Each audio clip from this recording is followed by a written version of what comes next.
Šiďanská publika teraz mala náhodu opatriť 19 predstaví zo zrižných krajov bivšej Jugoslaviji. Po zaveranje festivala najavljeni prihod išće 13 teatrov z Makedoniji, Sloveniji, Horvatske i Bosni i Hercegovini.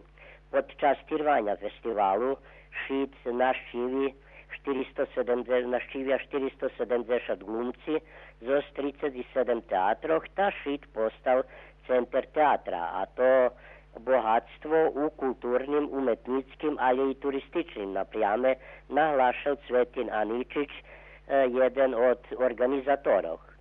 Šitski učesniki prebuvaju u ljetnje vladičeske rezidenciji. Nažalj, toho roku nie postignuta dohvarka, že by u Šidze nastupila, jak i prešloho roku, i jedna predstava po ruski, vyjavil Aničić.